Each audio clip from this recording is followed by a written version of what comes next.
Très bien, bonjour à tous. Je suis ravie d'être parmi vous aujourd'hui. Alors, Pearl Harbor 2.0 numérique et stratégie d'attaque et 0D. Donc, je vous propose, suite au discours de Guillaume, de descendre et de parler plus de tactique et d'opérationnel.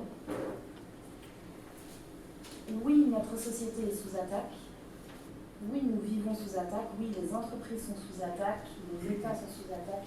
Nous, en tant que citoyens, depuis plus de 10 ans, nous vivons sous attaque informatique, sans pour autant le ressentir au quotidien. Ce n'est pas pour tous ces acteurs si vous allez être attaqués, mais comment. La grande question aujourd'hui, c'est surtout le comment. Alors le quand, oui, on en a beaucoup parlé en tant qu'expert en cybersécurité. On sait que de toute façon, personne n'est protégé. En revanche, le comment, c'est vrai qu'aujourd'hui, c'est la grande question.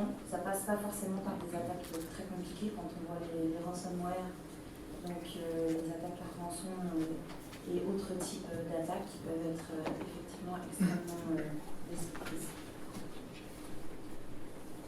Il y a un marché de la vulnérabilité.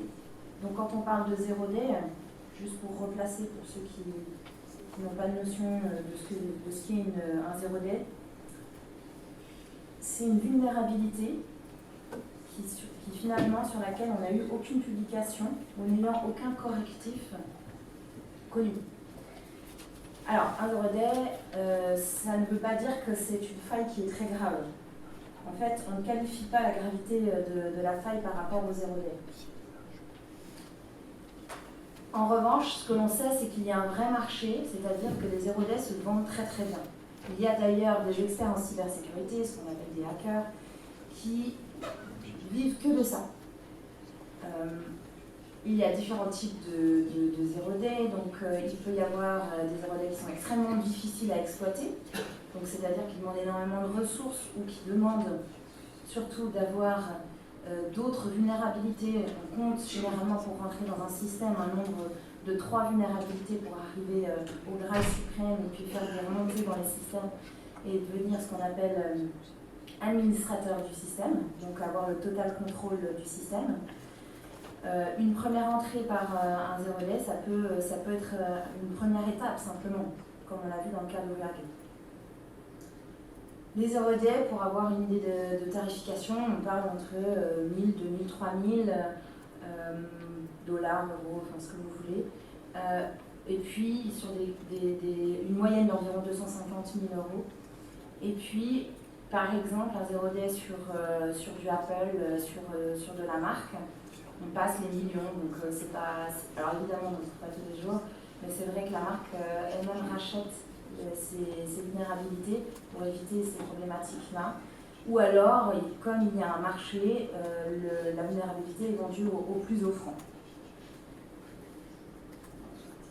Je laisserai Ilia parler plus en détail du dark web, où il vous expliquera sûrement comment ça se passe effectivement ce niveau de revente. Alors il y a quelque chose d'assez nouveau, Monsieur Terre nous l'a expliqué tout à l'heure, c'est l'entrée en matière de tout ce qui est technologie émergente. Donc c'est un constat que je fais sur le terrain, c'est qu'on voit de plus en plus de groupes malicieux qui utilisent exactement pour la reconnaissance de la partie, ce qu'on appelle machine learning, ou des algorithmes pour aller plus vite et améliorer la phase de reconnaissance. Et quand on améliore sa phase de reconnaissance, eh bien, on est bien plus fort pour pouvoir aller attaquer. C'est aussi grâce à des outils de ce type qu'on peut être plus rapide à un moment donné pour trouver des 0D ou pas du tout, parce que ça demande vraiment une finesse et une connaissance très forte pour pouvoir en trouver un. Alors un 0D, ça peut aussi arriver à quelqu'un par erreur, c'est-à-dire que la chance du débutant, hein, comme tous les chercheurs d'or existent, et c'est vrai que ça se voit aussi dans le métier de trouver un 0D par chance. Alors, à quel point aujourd'hui, si on revient sur la totalité des attaques cyber, à quel point ces attaques sont vraiment sérieuses? Parce qu'on entend beaucoup de choses. Alors, ce qu'on peut constater, c'est qu'en tout cas, en 10 ans, ça a été exponentiel. Ça a été exponentiel, pourquoi on se dit, mais c'est incroyable, il y en a énormément. Oui, alors pour deux raisons. La première, c'est qu'on est beaucoup plus connecté, donc forcément, il y a plus de connexions, forcément, il y a plus de potentiel, donc ce qu'on appelle la surface d'attaque. Et deuxième chose, pourquoi est-ce que c'est vraiment devenu exponentiel? C'est parce que on a multiplié aussi le nombre d'acteurs. Ici, vous allez c'est la vidéo que vous pensez.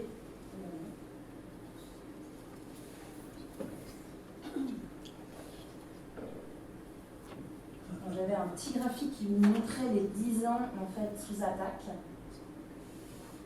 Je vais réessayer une fois. Visiblement, ça ne veut pas. Alors, en fait, l'idée ici, c'est qu'on a la représentation, donc on ne voit que 2009 et 2010, du nombre d'attaques. En 2009, on voit qu'il n'y avait pas beaucoup d'attaques, simplement parce qu'on n'a quasi aucun historique, parce que tout est une histoire d'historique aujourd'hui. Simplement, parce qu'on ne voyait pas les attaques. Donc on a commencé à répertorier tout ça il y a une dizaine d'années.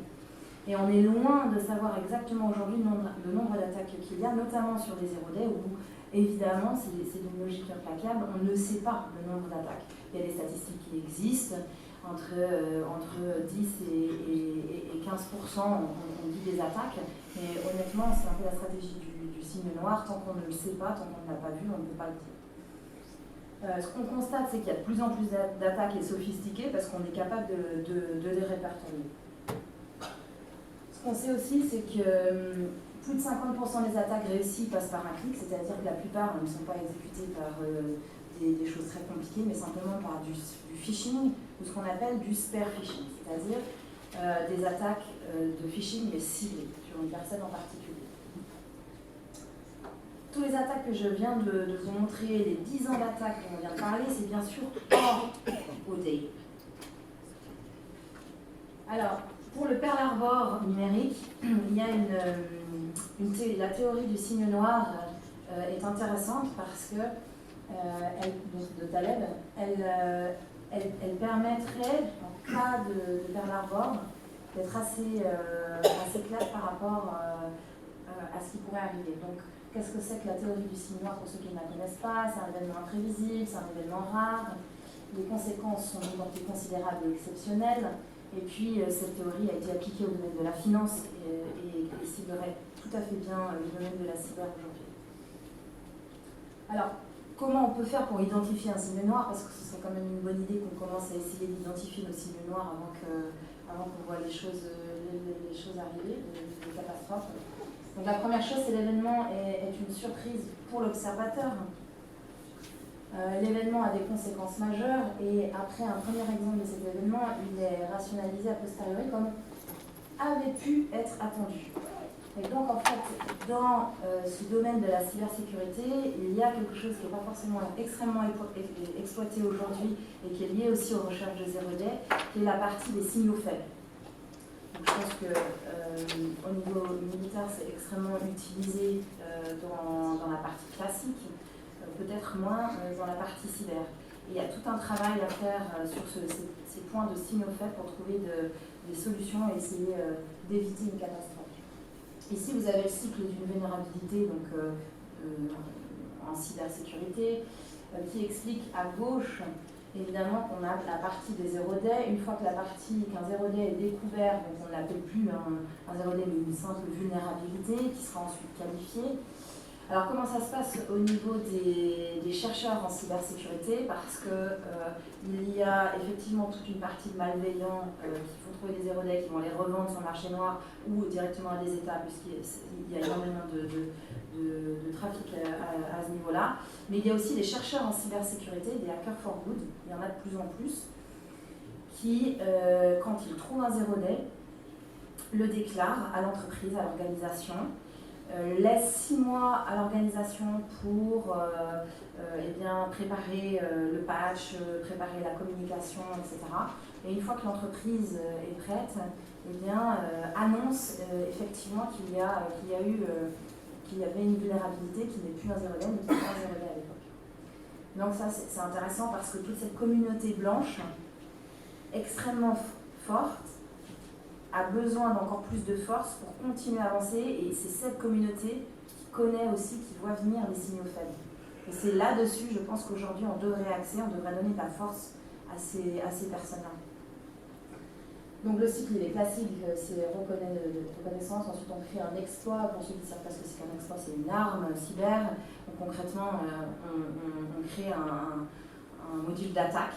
Donc par exemple, dans mon métier, quand on attaque dans des mandats tout à fait légaux, que ce soit une banque ou un gouvernement, eh bien cette phase de reconnaissance est extrêmement importante, parce que ça va déterminer le type d'attaque que nous allons mener. Est-ce que ça va être une attaque purement technique en créant un exploit? Donc on peut aussi coder ce qu'on appelle un zero day, parce que si on a détecté une vulnérabilité spécifique dans un système, on peut parfois avoir la chance, c'est un peu le Graal, de tomber sur un zero day. Et puis ensuite, on exprime que la vulnérabilité existe, on la patch. Et là, en termes de temps, ce que l'on sait, c'est que par exemple, les PME, notamment suisses, mettent à peu près une année avant de se rendre compte, et quand elles s'en rendent compte, parce que la plupart ne savent absolument pas qu'elles sont sous attaque, avant de se rendre compte qu'elles sont attaquées et de patcher. D'où l'importance de bien suivre les patchs, d'être à jour. On ne le dira jamais assez. Donc oui, il y a toute cette zone de danger qui peut être ce qu'on appelle invisible, inodore et incolore, et qui est là pour faire juste de la récupération d'informations, de la sortie d'informations, ou alors il y a vraiment l'attaque pure agressive pour obtenir de l'argent, ransomware et autres, ou alors du dégât d'image. Donc il y a tous ces types d'attaques. Donc un petit mot sur les stratégies d'attaque. Qu'est-ce que c'est qu'une surface d'attaque? Donc la somme des différents points, donc c'est le vecteur d'attaque où un utilisateur non autorisé, l'attaquant, peut essayer d'entrer les données dans un environnement ou d'en extraire les données. Donc c'est assez proche de ce qui se passe au niveau physique sur une guerre physique finalement. C'est un peu comme les parachutistes qui arrivent pour passer les lignes ennemies, pour couper les communications. Eh bien, à un moment donné, on fait la même chose finalement sur les attaques en cyber. On utilise aussi des armes qu'on pourrait requalifier exactement comme dans le monde physique. Puis ça a un nom maintenant, donc cette façon d'attaquer et autres, c'est un nom qui s'appelle la cyber kill chain, avec plusieurs étapes, dont la reconnaissance sur laquelle on voit beaucoup de technologies émergentes, la weaponisation, donc c'est la création des armes une fois qu'on a trouvé une faille pour rentrer dans un système, une faille technique humaine. Ensuite, on a toute la partie où on livre, on teste les armes. Donc, par expérience, quand on part sur une stratégie d'attaque, c'est mon métier de créer des stratégies d'attaque, on a toujours deux stratégies d'attaque et puis plusieurs stratégies de repli pour rester discret. Et généralement, sur les deux, ça arrive qu'on soit obligé d'en faire plusieurs autres, mais suite à ça, on arrive quand même souvent à des résultats intéressants. Après, je ne dis pas qu'on devient complètement en contrôle du système, parce que sur des mandats légaux, on a un nombre de jours et on ne peut pas exploiter jusqu'à remonter tout en haut du système, ce qui est quand même le grave. Mais ça arrive, ça nous arrive régulièrement d'avoir ce type. Ensuite, l'exploitation, l'installation, les commandements de contrôle et puis les actions en objectif.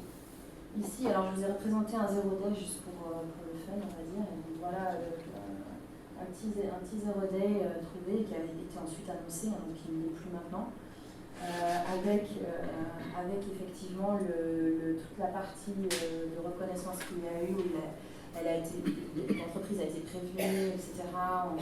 On sait à peu près le type d'entreprise qui est concernée par ce type de zero day. Donc pour un Pearl Harbor numérique, qu'est-ce qui serait intéressant? Donc là c'est la même chose, c'est une vidéo normalement, où en fait c'est une carte que nous utilisons régulièrement dans l'ONG, où on a derrière chaque bâtiment des types d'attaques. Donc, par exemple, classique sur l'hôpital, on a un ransomware, et l'objectif c'est de reprendre le contrôle des bâtiments qui sont finalement déjà sous un Pearl Harbor numérique, et de voir comment on arrive à reprendre le contrôle et de travailler sur la résilience d'un Pearl Harbor numérique. Parce que le pire qui puisse arriver par rapport à se faire l'arbre numérique, c'est de ne pas pouvoir être assez résilient. Et aujourd'hui, nous ne sommes pas préparés à ça. Alors, ce qui est vraiment important, c'est de pouvoir commencer à travailler sur ces points-là. Parce que ce que nous savons en tout cas, c'est que si on subit un rapport numérique, eh bien, celui qui pourra dire si on va le subir ou pas. Mais en tout cas, une chose est sûre, c'est que notre vie ne sera extrêmement différente. On aura beaucoup moins de liberté sur Internet, on ne pourra plus faire ce qu'on fait aujourd'hui en tant que citoyen ou en tant qu'entreprise ou gouvernement. Il me reste 1 minute. Donc le CARUAG, on a déjà un petit peu abordé, juste un point rapide. De septembre 2014 à janvier 2016, personne n'était au courant finalement, à part les attaquants, qu'il y avait une attaque sous 0D. Et donc c'est intéressant parce qu'on le sait depuis 2014, mais il se peut très bien que c'était bien avant. Et puis ce qui est intéressant de voir, c'est que les signaux faibles, regardez la forte corrélation entre l'activité des attaquants et l'exfiltration des données. Là c'est les deux graphiques, en haut et en bas. On se rend compte qu'il y avait des signaux, qu'on aurait pu mettre en place des alarmes qui auraient permis de se rendre compte de quelque chose. Alors, prospective, donc ce que l'on peut voir, c'est qu'il y aura de plus en plus d'attaques ciblées avec des technologies émergentes, ça c'est indéniable. Et ce qui est important, c'est surtout de travailler maintenant sur la préparation parce qu'on ne pourra pas savoir d'où vient, ce ne sera pas forcément sur des organisations vitales pour le pays. Ça peut rentrer par une autre organisation et commencer à détruire à l'intérieur de ces organisations d'autres choses et c'est notre résilience qui fera vraiment la différence. Pour répondre à la question de tout à l'heure notamment, c'est que pourquoi ça n'a jamais eu lieu, simplement parce qu'il n'y a aucun acteur aujourd'hui qui a un intérêt à le faire dans ce sens-là et les dommages collatéraux sur les pays voisins pourraient être trop forts pour que c'est été fait aujourd'hui. Mais aujourd'hui, les circonstances font que probablement on a une augmentation puisque comme l'a déclaré Guillaume Poupard il n'y a pas très longtemps encore, en tout cas pour lui, il y a une augmentation du risque. Comment vous pouvez dire que